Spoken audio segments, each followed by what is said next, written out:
Item ಯಾವುದೇ ಇರಲಿ try ಮಾಡಿ ಆಚಿ ಚಿಕನ್ ಮಸಾಲಾ. ಮಧ್ಯಪ್ರಾಚ್ಯದಲ್ಲಿ ಆಗ್ತಾ ಇರುವಂತಹ ಸಂಘರ್ಷ ನೇರವಾಗಿ ಬಳ್ಳಾರಿಗೂ ಕೂಡ ಇದರ ಎಫೆಕ್ಟ್ ತಟ್ಟದೆ. ಬಳ್ಳಾರಿಯಲ್ಲಿ ಆಟೋ LPG ಗ್ಯಾಸ್ ಕೊರತೆಯಾಗದೆ. ಬಂಕ್ ಮುಂದೆ ಕಿಲೋಮೀಟರ್ ವರೆಗೂ ಕೂಡ ಆಟೋಗಳು ಕ್ಯೂ ನಿಂತಿದೆ. ಬೆಳಗ್ಗೆಯಿಂದಲೇ ನೂರಾರು ಆಟೋಗಳು ಸಾಲಿನಲ್ಲಿ ನಿಂತಿದೆ. ಬಳ್ಳಾರಿಯ 7 LPG ಬಂಕ್ಗಳಲ್ಲಿ ಇರುವಂತಹ 6 ಬಂಕ್ಗಳು ಬಂದ್ ಆಗಿದೆ. ಇನ್ನು ಮೋಕಾ ರಸ್ತೆಯ ಏಕೈಕ ಬಂಕ್ ಮುಂದೆ ಈಗ ಸರತಿ ಸಾಲಿನಲ್ಲಿ ನಿಂತಿರುವಂತದ್ದು. ಇರೋದೇ 7 LPG ಬಂಕ್ಗಳು, ಅದರಲ್ಲಿ 6 ಬಂಕ್ಗಳು ಕೂಡ ಕ್ಲೋಸ್ ಆಗಿದೆ. ಹಾಗಾಗಿ ಇರುವಂತಹ 1 ಬಂಕ್ಗಳ ಮುಂದೆ ಆಟೋಗಳು ಸರತಿ ಸಾಲಿನಲ್ಲಿ ನಿಲ್ಲಿಸಿಕೊಂಡಿದ್ದಾರೆ. ಆಟೋ ಚಾಲಕರು ಗ್ಯಾಸ್ ಇಲ್ಲದೆ ತಮ್ಮ ಬದುಕನ್ನು ಸಾಗಿಸೋದೇ ಕಷ್ಟ ಅಂತ ಹೇಳಿ ಇನ್ನೊಂದು ಕಡೆ ಅಳಲನ್ನು ತೋಡ್ಕೊಂಡಿದ್ದಾರೆ. ಒಂದೇ ಬಂಕ್ ಕಾರ್ಯನಿರ್ವಹಿಸ್ತಾ ಇರೋದ್ರಿಂದಾಗಿ ಅಲ್ಲಿ ಪ್ರೆಷರ್ ಕೂಡ ಹೆಚ್ಚಳವಾಗಿದೆ. ಪ್ರಯಾಣಿಕರಿಗೆ ಬಹಳಷ್ಟು ತೊಂದರೆ ಆಗ್ತಾ ಇದೆ. ಆಟೋ ಚಾಲಕರ ಸೇವೆಯ ಮೇಲೆ ಈ ರೀತಿಯಾದಂತಹ ಗಂಭೀರ ಪರಿಣಾಮ ಬೀರಿದೆ. ಸತತ 3 ದಿನಗಳಿಂದಲೂ ಕೂಡ ಬೆಂಗಳೂರು ಸೇರಿದಂತೆ ವಿವಿಧ ಭಾಗಗಳಲ್ಲಿ ಆಟೋ ಚಾಲಕರು ಪರದಾಟವನ್ನು ಅನುಭವಿಸುವ ಸ್ಥಿತಿ ನಿರ್ಮಾಣವಾಗಿದೆ.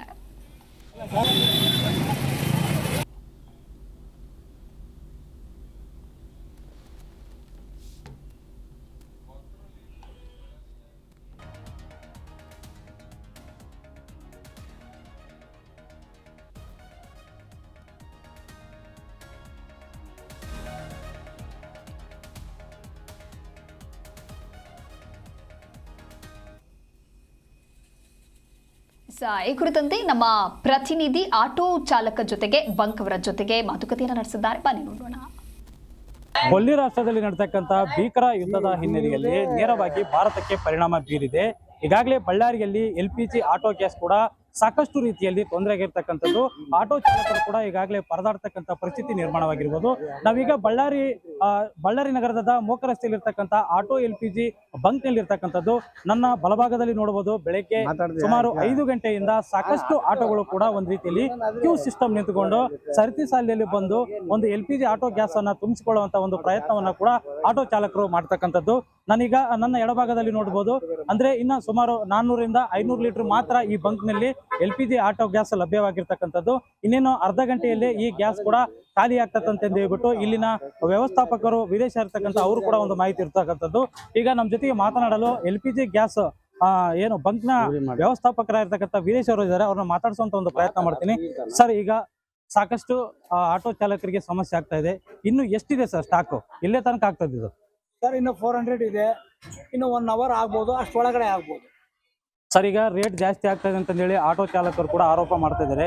ನಿನ್ನೆ ಜಿಲ್ಲಾಧಿಕಾರಿಗಳು ಕೂಡ ಬಂಕಿಗೆ ಭೇಟಿ ನೀಡಿದ್ದಾರೆ. ಈ ಸಂಬಂಧ ಏನ್ ಹೇಳಿದ್ರು ಸರ್ ಜಿಲ್ಲಾಧಿಕಾರಿಗಳು? ಜಿಲ್ಲಾಧಿಕಾರಿಗಳು ಏನ್ ಹೇಳಿದ್ರು, ಇದು ಗೌರ್ಮೆಂಟ್ ರೇಟ್ ಏನಾಯ್ತಪ್ಪ ಅದು ಅಕ್ನಾಲೇಜ್ಮೆಂಟ್ ಕೊಟ್ಬಿಟ್ಟು ಕರೆಕ್ಟಾಗಿ ರೀಜನ್ ಮೇಂಟೈನ್ ಮಾಡ್ಕೊಂಡು ಹೋಗ್ರಿ ಅಂತ ಹೇಳಿದ್ರು. ಸರ್, ಇನ್ನು ಎಲ್ಲಿವರೆಗೆ ಅವೈಲೇಬಲ್ ಇದೆ ಸರ್ ಇದು ಗ್ಯಾಸ್ ನಿಮಗೆ? ಸರ್, ಇನ್ನೊಂದು 1 ಅವರ್ ಆಗುತ್ತೆ ಸರ್.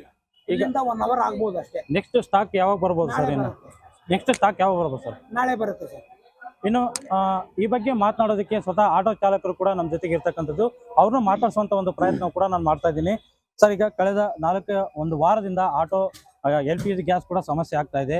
ಈ ಬಗ್ಗೆ ತಾವು ಏನ್ ಹೇಳಕ್ ಇಷ್ಟಪಡ್ತಿದ್ದೀರಿ ಅಂತ? ಏನ್ ಹೇಳೋದಿಲ್ಲ, ಮೊದಲು ಹೆಂಗಿತ್ತು ಆ ತರಾನೇ ಆಗ್ಬೇಕಂದು ನಾವು ಅನ್ಕೊಂತಿದ್ವಿ. ಯಾಕಂದ್ರೆ ಬಹಳ ಸಮಸ್ಯೆ ಆಗ್ಬಿಡತ್ತಲ್ಲ, ನಮಗೆ 3 ತಾಸು ನಿಂದ್ರದಿಲ್ಲಿ ಇಲ್ಲೇ ಟೈಮ್ ಆಗ್ಬಿಟ್ಟೈತೆ. ನಮಗೆ ಅದ್ರ ಸಲ ಬಹಳ ತೊಂದರೆ ಆಗ್ಬಿಟ್ಟೈತೆ ಗ್ಯಾಸದ್ದು. ಇದು ಮೊದಲ ಥರ ಆಗ್ಬೇಕಂದ್ರೆ ನಾವು ಎಲ್ಲ ಆಸೆ ಪಡ್ತಿದ್ರಿ ಅಷ್ಟೇ, ಏನಿಲ್ಲ. ನಾವು ಹೇಳೋದು ಇದೇ ಮಾತು. ಯಾಕಂದರೆ ಎಲ್ಲ ಆಟೋ ಚಾಲಕರು ಅವ್ರವ್ರ ಕೆಲ್ಸಗಳು ಬಿಟ್ಟು ಇಲ್ಲಿ ಬಂದು ಗ್ಯಾಸ್ಗೆ ಖಾಲಿಯಾಗಿ ದೊಪ್ಕೊಂಡು ಹೋಗೋರು ಭಾಳ ಜನ ಇದ್ದಾರೆ. ಅವರು ಇಲ್ಲಿ ಬಂದು ಲೈನಲ್ಲಿ ನಿಂತು 3 ತಾಸು ಹಾಕ್ಕೊಂಡು ಇಲ್ಲೇ ಅರ್ಧ ದಿನ ಟೈಮ್ ವೇಸ್ಟ್ ಮಾಡಿ ಮತ್ತು ಹೊರಗಡೆ ದುಡಿಯೋಕ್ಕೂ ಅವ್ರಿಗೆ ಟೈಮ್ ಸಿಗೋದಂಗೆ ಟೈಮ್ ಆಗ್ಬಿಟ್ಟೈತೆ. ಬರೀ ಗ್ಯಾಸಿಗೆ ಆಗ್ಬಿಟ್ಟೈತೆ. ಅದಕ್ಕಾಗಿ ನಾನು ಹೇಳೋದು ಒಂದೇ ಒಂದು, ಮೊದಲ ಥರ ಯಾವ ಥರ ಇತ್ತು ಆ ಥರ ಆಗ್ಬೇಕಂದು ನಮ್ಮ ಆಟೋ ಚಾಲಕರು ಎಲ್ಲ ಅದೇ ಆಸೆ ಪಡೋದು. ಇನ್ನೊಂದಿಲ್ಲ. ನೀವು ಎಲ್ಲರೂ ಸಹಕಾರ ಮಾಡಿ ಇದು ಆಗಷ್ಟು ಬೇಗ ಇದು ಮಾಡ್ಬೇಕಂದು ನಾನು ಅನ್ಕೊಂತಿದ್ದೀನಿ. ಅಲ್ಲ, ದಿನವೊಂದಕ್ಕೆ ಕೇವಲ 500 ರೂಪಾಯಿ ಮಾತ್ರ LPG ಗ್ಯಾಸ್ ತುಂಬ್ತಕ್ಕಂತ ಹೇಳ್ಬಿಟ್ಟು ಮಾಹಿತಿ ಇದೆ. ಇದು ನಿಮಗೆ ಸಾಲ್ತತ್ತ ಅಂತ? ಸರ್, ಒಂದು ಟೈಮ್ನಲ್ಲಿ ನಾವು ಮಾಮೂಲಾಗಿ ಒಂದು 400 ರೂಪಾಯಿ 500 ರೂಪಾಯಿ ಮಾಡಿ ಒಂದು 200 ರೂಪಾಯಿ ಗ್ಯಾಸ್ ಹಾಕ್ಕಂತಿದ್ರಿ. ಇವಾಗ ಹೆಂಗಾಯ್ತಂದ್ರೆ ನಾವು 300 ರೂಪಾಯಿ ಮಾಡಿ ಮತ್ತೆ 300 ರೂಪಾಯಿ ಎಕ್ಸ್ಟ್ರಾ ಹಾಕಿ ನಮ್ಮ ದುಡ್ಡು 600 ರೂಪಾಯಿ ಗ್ಯಾಸ್ ಹಾಕೋಬೇಕಾಗ್ತದೆ. ಯಾಕಂದರೆ ಗ್ಯಾಸ್ ಇರ್ತತೋ ಇಲ್ಲ, 1 ಗಂಟೆ ಇದ್ದರೆ ಇನ್ನೊಂದು ಗಂಟೆ ಇರಲ್ಲ. ಯಾಕಂದರೆ ಆಟೋ ಅಷ್ಟು ಲೈನ್ ಬರ್ತದವು, ಅಷ್ಟು ಸಾಲಾಗಿ ಬರ್ತದವು. ಒಂದೇ ಬಂಕ್ ಇರೋದಕ್ಕೋಸ್ಕರ ತುಂಬ ಕಷ್ಟ ಆಯ್ತು. ಮತ್ತು ಲೋಡ್ ಬರೋಕ್ಕೆ ಎಷ್ಟು 1 ದಿನ ಆಗ್ತದೆ, 2 ದಿನ ಆಗ್ತದೆ. ಈ ಥರ ಸಮಸ್ಯೆನಲ್ಲಿ ನಾವೇನು ಮಾಡ್ತಿದ್ರಿ ಅಂದರೆ ಒಂದು 700-800 ರೂಪಾಯಿ ಹಾಕ್ಕಂತಿದ್ರಿ ಗ್ಯಾಸ್. ಇನ್ನೊಂದು ಪ್ರಮುಖವಾಗಿ LPG ಆಟೋ ಗ್ಯಾಸ್ ರೇಟ್ ಜಾಸ್ತಿ ಆಗಿದೆ. ಈ ಸಂಬಂಧ ನಿಮ್ಮ ಆಟೋ ಚಾಲಕರು ಕೂಡ ಏನಾದರೂ ರೇಟ್ ಪ್ರಯಾಣ ವೆಚ್ಚ ಏನಾದ್ರು ಜಾಸ್ತಿ ಮಾಡಿದ್ರೆ ಹೇಗೆ ಅಂತ? ಏನಿಲ್ಲ ಸರ್, ಅದು ಏನು ಗೌರ್ಮೆಂಟ್ ಕಡೆದ ಏನು ಫಿಕ್ಸ್ ಆಯ್ತು ರೇಟು, ಅದೇ ರೇಟು ಫಿಕ್ಸ್ ಅಲ್ಲಿ ಆಗ್ತದಾರೆ ಇವ್ರು ಕೂಡ. ಆದ್ರೆ ರೇಟು ಫಿಕ್ಸ್ ಆಯ್ತಲ್ಲ ಸರ್, ಇವಾಗ ನಮಗೆ ಅವಸರ ಅಲ್ಲ, ನಮಗೆ ದುಡಿಯೋರ್ದು, ನಾವು ದುಡ್ಕೊಂಡು ತಿನ್ನೋರು, ನಾವು ಗ್ಯಾಸ್ ಅದು ರೇಟ್ ಬಗ್ಗೆ ನಾವು ಆಲೋಚನೆ ಮಾಡಬಾರ್ದು. ಗ್ಯಾಸ್ ಸಿಕ್ಕಿದ್ರೆ ಸಾಕು ಅನ್ನಂಗೆ ಆಯ್ತು ಇವಾಗ ಪೊಸಿಷನು. ಗ್ಯಾಸ್ ಸಿಕ್ಕಿದ್ರೆ ಹಂಗೆ ಅದು ನಮಗೆ ಮುಂದೆ ನಾವು ದುಡ್ಕೊಂಡು ತಿನ್ನೋದು ನಮಗೆ ಅನುಕೂಲ ಆಗ್ತದೆ ಸರ್, ಅದೊಂದು ಹೇಳ್ಕೊಂತಿದ್ದೀನಿ ನಾನು. ಇಷ್ಟು ಆಟೋ ಚಾಲಕರು ಮಾತಾಗಿರ್ತಕ್ಕಂಥದ್ದು.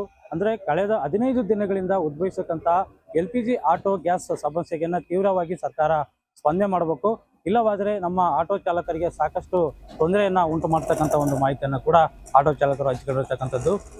ಬಳ್ಳಾರಿಯಿಂದ ವೀರೇಶ್ ನಾಯಕ್, ಜಿ ಕನ್ನಡ ನ್ಯೂಸ್.